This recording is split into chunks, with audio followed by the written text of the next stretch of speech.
Hello, Pillars of Salt, and welcome to our second player education video. As before, if you're coming from somewhere else on the internet, Pillars of Salt is an independent Vampire the Masquerade game operating out of Los Angeles, California, and you can find us on Facebook if you're interested. These videos are produced by me, the community manager, with an eye towards player education and helping players understand the World of Darkness and Vampire the Masquerade. Our first video was a history of the Camarilla to make sure that every player has a solid understanding of what the Camarilla is and where it came from, as well as a general sense of the world of Vampire as a whole. This video is going to take a slightly different tack. Instead of focusing on the history of a particular organization, we're going to focus on vampire physiology as a whole. This is because Pillars of Salt is privileged to enjoy players coming from all over with varying degrees of experience and familiarity with vampires in the World of Darkness. Now, everyone knows what a vampire is. They are a staple of pop culture and have been for quite some time. Everything from Dracula to Interview with the Vampire to Buffy to Vampire Diaries to True Blood to that horrible novel I'm not even going to talk about, but you know which one I mean. These all focus on vampires or involve vampires as characters. And while every vampire has a few commonalities, all of these stories have their own take and they differ on the details. What this means is that depending on what sort of vampire stories our players have been exposed to, they all have a very different idea on what a vampire is, what they can do, and what they want. And so this video, which is going to go over not only the White Wolf take on vampire physiology, we're also going to go into a few pillars-specific interpretations of certain rules or setting elements. And so another disclaimer. If you've read a lot about vampires, especially White Wolf vampires, you might notice when I make a couple deviations, this is intentional. This is the Pillars standard setting on how vampires are. I might also at times go over a particular element of vampire physiology, which can be overridden or ameliorated with a particular merit, flaw, or power. I'm not going into every use of every single merit or flaw or power that affects vampire physiology. If you have these powers, you know you have them. The aim of this video is to give you, the player, a chance to understand your character a little bit better by understanding the body they inhabit. As I talk, take some time to think about how what I'm saying applies to your character in specific and how they feel about some of the things I'm saying. And so, with that, I want to start first by explaining a little bit about the design philosophy behind Vampire the Masquerade in general. Though it might be difficult to see now, at the time of its publication, Vampire the Masquerade was truly a groundbreaking role-playing game. Dungeons & Dragons was the king of RPGs, and the market was full of knockoffs, most of them in the vein of high fantasy, or simply moving the themes and tropes of high fantasy into an outer space setting. A few exceptions like Paranoia or Call of Cthulhu went a little bit darker, but the core idea of what the player character was persisted. The player character was a heroic figure, struggling against outside forces to prevail. Even in the dark games like Call of Cthulhu, the players still struggled against their environment for egalitarian, altruistic, or otherwise human reasons. Even though characters in a game like Call of Cthulhu are predestined to lose, the point of the game is that they struggle anyway. Their heroicism, though ultimately tragic, remained a core part of the setting. And then in the early 90s, Vampire the Masquerade became the first published role-playing game which allowed players to take on the role of villains. Some elements of an external struggle remained. After all, the original game had in mind that the players would be high-generation neonates banding together in a coterie to defend against the machinations of their elders and their elders' elders. But White Wolf also introduced the internal conflict, and they gave it mechanics which made it real. Now, characters also struggle against themselves. The concept of the beast, of having mechanics for your morality or even your willpower, these were revolutionary at the time. White Wolf was the first game to make these actual mechanics in anything. Now players can take on the role of the bad guys, of predators and villains, who have an ultimately tragic struggle against their very nature. Before the early 90s, there were no widely published games that let you play the anti-hero, that expressly encouraged you to explore dark themes in your roleplay. These innovations are what led to the massive popularity of Vampire the Masquerade and the World of Darkness, and allowed White Wolf to become as influential as it has been. These core themes have been retained throughout every subsequent edition of the game, and so as you watch the video, keep this in mind. These are the roots of the vampire's struggle and what the vampire is. Alright, so we're going to start now at the very start of a vampire's life, their embrace. The embrace is a vampire bestowing the curse of Cain on another living person. It involves, at worst, murder, and at best, assisted suicide. That is the only way it can happen. To become a vampire, you have to die first. The embrace never happens by accident either. Not only must the sire take deliberate action to put their own vitae in their child, he or she must also invest a small part of them into their child. The most common way for sires to inflict this death is to drain their prospective progeny of all blood, and let their child-to-be expire of blood loss. However, battlefield embraces are also common. It's also possible for a mortal to die and for their sire to not reach them for a few hours. The longer the body remains dead before being revived by the vitae, the less likely the embrace is to succeed. If the progeny is killed by some other, less gentle means, it often leaves behind a mark in the form of the permanent wound flaw. Being dead for a while, at least a few hours before embrace, also makes it likely that the new child comes back with a few flaws or maybe even a derangement. Debate exists as if two kindred retain their soul after the embrace. This is one point in which White Wolf and Pillars of Salt remain deliberately fuzzy. Perhaps the soul survives just fine and simply has an extra passenger in the form of the beast. Maybe the soul moves on to the afterlife and what remains is pretty much a shell animated by blood and memory. Perhaps the soul does remain, but their connection to the divine is forever severed, only to be regained after deliberate study and suspire. No one knows. Kindred theologians and philosophers have yet to arrive at a firm conclusion. As a player, take some time to think about your character's own viewpoint on their soul and their spiritual situation after the embrace. However it happens, the sire revives their child by feeding them some of their own vampiric vitae.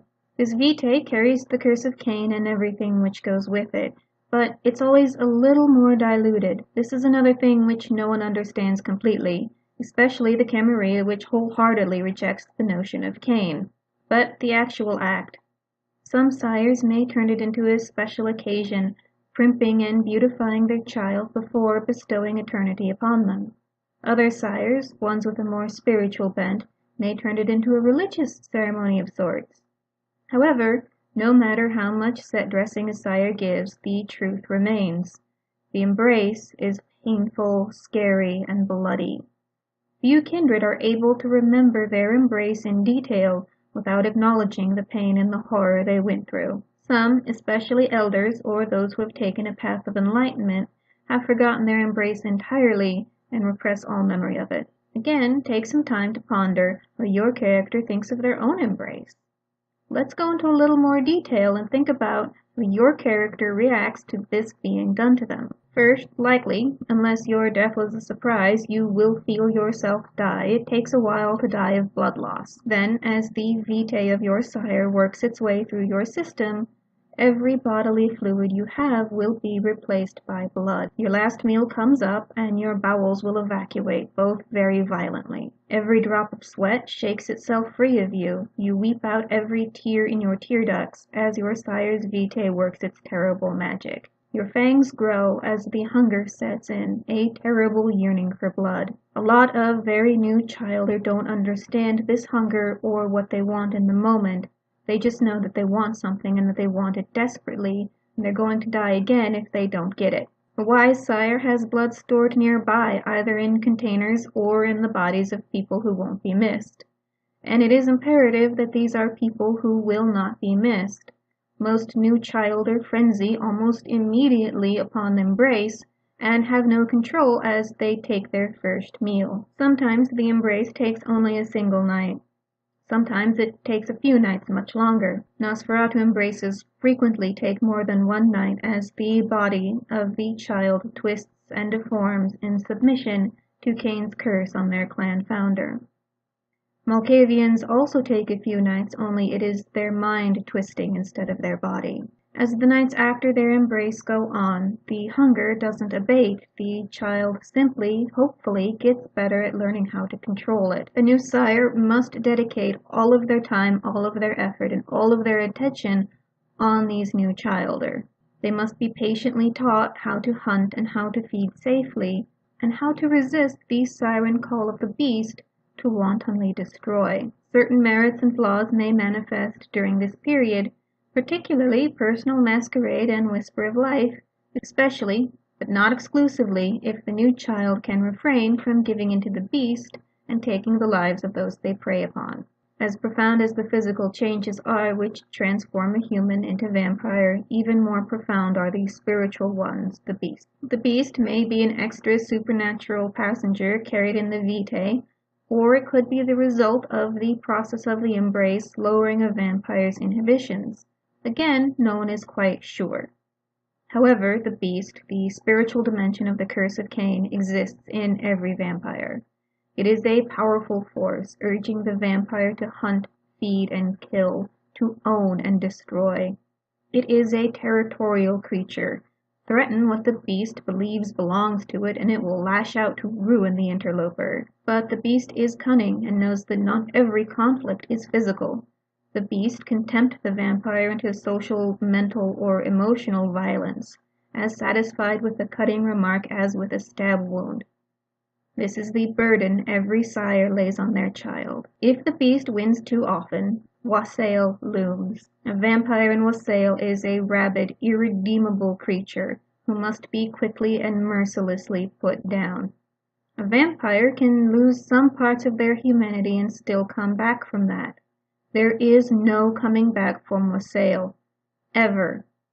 And so, vampiric life becomes a struggle between the human and the beast, as the vampire fights the temptations and blandishments of their beast to hang on to who they really are. This burden, the burden of the beast, is a heavy one, and as a result, a lot of new embraces don't make it. Some are irretrievably broken by the experience. They fall immediately into wassail, or they develop derangements which make them unable to function as a vampire. And of course, some new childer, unable to cope with what they are, simply kill themselves. When a failed embrace happens in the Camarilla, a sire who realizes that their child is one of these automatic failures is obligated to destroy them. This is the only time a prince does not need to be consulted for the right of destruction. It's accepted that the embrace goes wrong and fails so often that many sires have to make more than one try before they get it right. Petitioning the prince in the case of these failed embraces is a waste of her time. Here's hoping you asked for your right of progeny in general and not on behalf of a specific person. As far as the Sabbat goes, this is also why a lot of shovelheads don't make it. It's pretty easy to claw through a couple feet of loose soil above your head, but staying aware and in control of yourself while you are experiencing these new hungers, that's more difficult. A lot of shovelheads will sail in place, and that's why they never make it up. Again, take some time to ponder your character's history.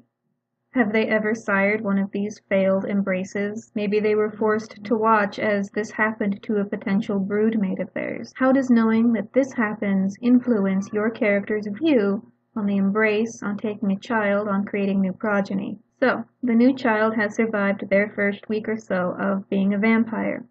Let's take some time to talk about the physical changes in the vampiric body. First off, the vampire becomes inimical to life, and that extends to microscopic life. Even though their immune system no longer functions, they don't need it to.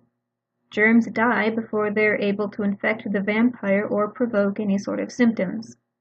A particularly unlucky vampire might end up carrying a disease in their vitae, but remains unaffected by it personally. The vampire body functions essentially like a sponge, where, as noted before, every fluid has been replaced by blood. Organs become useless and desiccated.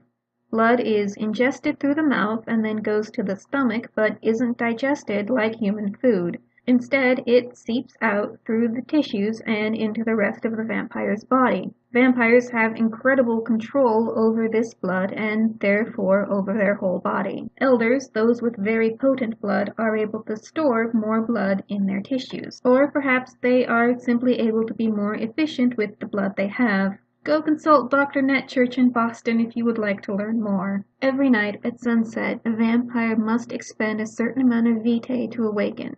This vitae, a reflexive spend, resets the vampire to who he or she was the night of their embrace. Cut hair returns, trimmed nails grow back. Many kindred have developed an early evening grooming practice to remedy the small flaws in their physique which remain. The only way to thwart this nightly reset is through supernatural powers like vicissitude. This means that the vampire body does not age and can come back from any injury, no matter how grievous, as long as it was non-fatal. Now let's focus on some of the details. And again, keep in mind, every fluid replaced by blood. We're going to start with the 5 basic senses. Sight. In the human body, the eye is moistened with tears, and this is the sole exception to every fluid being replaced by blood. As visually interesting and dramatic as blood tears are, if your tears were blood, it would be an instant breach of the masquerade. Your eyes would not just be bloodshot, they would have a constant red sheen on them, a dead giveaway that you're a vampire. Somehow, as the reflexive guard to the masquerade, the vampire is able to produce a clear plasma from the tear ducts. Should a vampire cry or pretend to cry, this is what comes out. Hearing. The human body produces a lot of white noise. The sound of your blood being pumped through your veins, the sound of air going in and out of your lungs. For the most part, humans filter this out, but with a vampire, it's gone. As a result, vampiric hearing is able to become extra sensitive, sometimes sensitive enough to detect the heartbeat of the one you're speaking to. Touch. You have no more sweat, you have no more skin oils, your endocrine system is effectively offline. The upside is, as long as you're not putting your hands in something dusty, you will not leave fingerprints behind. The drawback is, your skin is now very, very dry. This is why vampires are partly so susceptible to fire. Human skin, when exposed to fire, will blister. Vampires, again, don't blister, they just take aggravated damage. A vampire's dry, desiccated body can go up like a Roman candle when exposed to just a little bit of fire. No wonder they're all so afraid of it. Smell. Remember, the embrace got rid of all your nasal mucus. It's dry up there. Scent can enter freely. But the value associations no longer apply. Roast chicken smells like fresh garbage. Soda smells like sweet garbage. The only thing that smells like food is blood. Even looking at a perfectly cooked rare steak, a vampire can't help but think you ruined perfectly good blood with meat. This, of course, segues into taste. Some kindred, especially neonates young enough to retain the personal masquerade merit, are able to taste and eat food, but it's never fully satisfying. Even the richest meal, the best cheeseburger, or the most expertly crafted cocktail still has the emotional value of Wonder Bread. It's edible, but it's not enjoyable and it's not nutritious. Those without the personal masquerade merit approach mortal food as salted paper. It's not food, and though you can chew and swallow it if you have to, it's not pleasurable. And in addition, vampires don't digest. Even if you have personal masquerade, that food is gonna come up eventually. Now let's drill down to a few more specifics. We're going to focus on a chemical prevalent in the human body which the vampire body doesn't have, and which allows them to do a lot of the supernatural things they do. When you, as a person, lift weights or run or work out, you eventually reach your physical limit.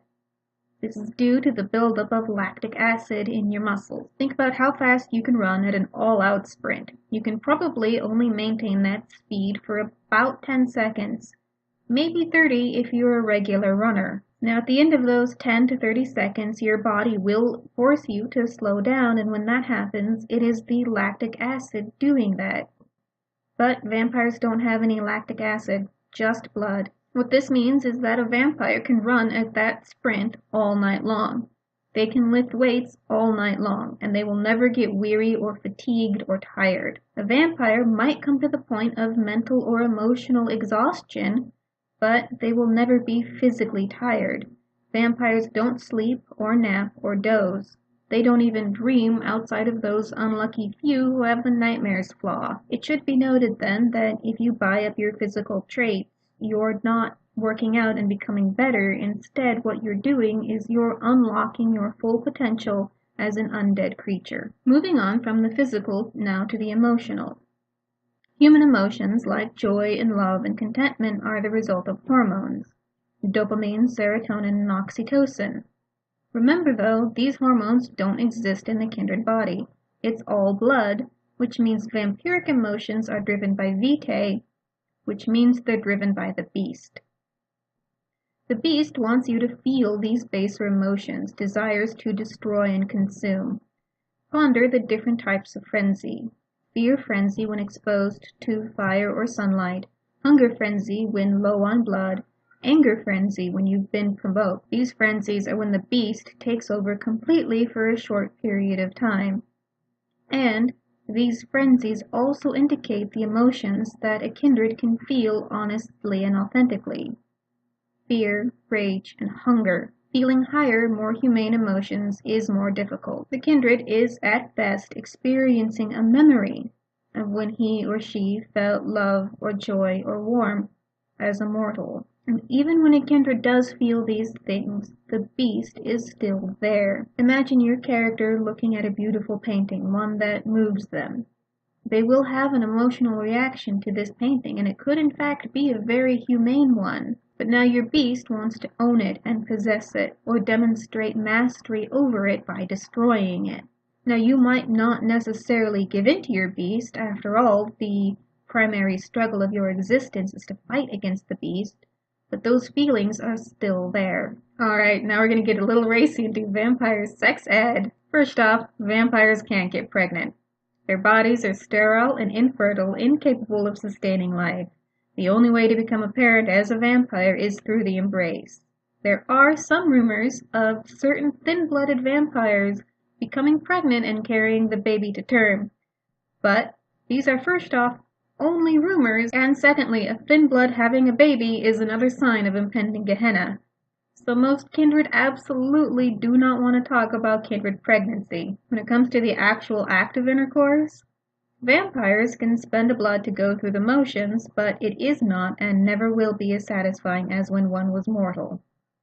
Some vampires still try, chasing a feeling that they've missed, or seeing an opportunity to manipulate a much more naive kindred, or trying to recapture a lost humanity by doing the most human thing they can think of. However, inevitably, the vampire becomes unsatisfied and frustrated, and the beast takes over, and now the act is about power and control and domination and submission. Even the freshest neonate soon realizes that, tragically, love-making is forever and always off the table, even if your partner opens up to you in a beautiful moment of tenderness and love. Your beast senses weakness and vulnerability. Frenzy check. There is a dark bargain available to vampires, one that most aren't willing to pay. Climax is possible, but only if partners exchange blood during the act. This does mean that the blood bond will begin to form. And the climax is not even a physical response, it's a psychological one, and feeding still feels better. Once vampires figure this out, certainly after trying intimacy once or twice, their desires often shift. Now the vampires pursue other methods to feel good: sensory overload, drugs, pain, blood. The only true pleasure open to vampires is feeding. Some kindred may sublimate their mortal sexual desires into hunting, and prefer to feed off the sort of person who represents the lovers that they took in life. But the focus is still on the hunt, the feeding, and the blood. A far more intimate and fulfilling act for vampires than intercourse is to share blood from the same mortal vessel. As a result, sexual ethics are out the window. A promiscuous vampire is one who embraces more often than normal. Vampires have no concept of purity, for all are tainted by the curse of Cain. Even that which appears pure is something that the beast craves to claim, consume, and destroy. Without the ability to emotionally weight an intimate encounter, the only reason to get jealous is a derangement or possessiveness. It is a far deeper betrayal for your lover to reveal your secrets to someone else, or to take the blood of someone else, than to share their bed with someone else. And that brings us to the last part of our video, the blood. We're going to focus a little bit more on this mystic vitae which sustains kindred unlife. Blood is the core of kindred existence. It is what allows them to wake up each night, to heal wounds which have destroyed them as a mortal, and to use their miraculous powers. It is the only thing which gives them true pleasure. If a vampire loses all of their blood, they fall immediately into torpor until they sense a source of blood nearby. Most kindred spend the majority of their time hunting. Even those with herd must devote a significant amount of time to cultivating their herd and ensuring that having it doesn't break the masquerade or the silence of blood. Vampires who are attempting to maintain their humanity must remain careful when it comes to spending blood. They are mindful of every point that they use, for they know that this blood will have to be replenished and that every feeding carries with it the risk of frenzy. Even those who are on a path recognize the value in not overfeeding an area, and so are still careful with how much blood they spend. Doing drugs as a vampire is possible, but still difficult. A vampire can only be affected by drugs which enter the bloodstream. Shooting up directly can sometimes create a mild buzz, but the only way to really get high is to feed from a mortal who's already there. And while the kindred body can no longer metabolize these drugs, the chemicals nevertheless break down. A kindred's high can be measured in minutes. When vitae is taken outside the kindred body, it loses all of its supernatural qualities after about 10 minutes. If you have really good Tupperware, you can keep it in the fridge for about a week. Keeping the blood fresh longer than that requires special skills or powers. It is possible that elder blood may last longer, that the blood of Methuselahs or antediluvians may still be potent. Again, this is just a rumor. No one who's gotten close enough to find out is talking. Human blood, for some reason, is the best and vastly preferable to animal blood, which is weaker and takes more to make a satisfying meal. Exceptionally humane vampires may willingly make this sacrifice, but they still struggle every time they are exposed to human blood. Of course, kindred vitae is the sweetest of all. It tastes fantastic, but it is rarely indulged in due to the propensity to form the blood bond. Sharing blood, as mentioned earlier, is the most intimate act vampires can engage in.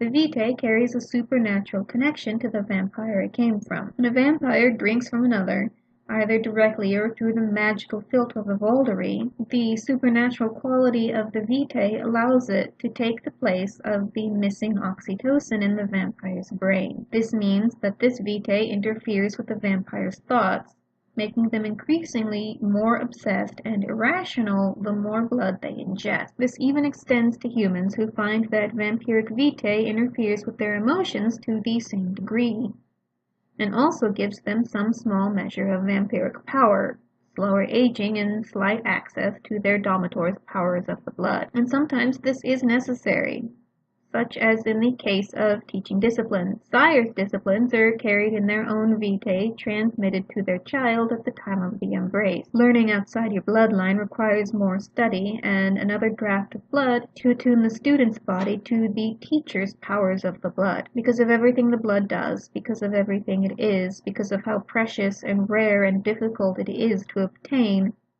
all kindred, Camarilla, Sabbat, or other, maintain a deep and abiding reverence for their blood. Some vampires may not elevate it to the religious degree that the Sabbat does, but even in the Camarilla, people have a distinct and profound respect for blood, whether that's human or kindred. So, in summary, the embrace is a horrifying trauma. Vampire unlife is a constant struggle to maintain your humanity or other moral code against the temptations of the beast. The vampiric body is superior to mortals, but still constrained in very unique ways, and the blood is everything. That's it for this video. Thank you for joining, and I look forward to seeing you at the next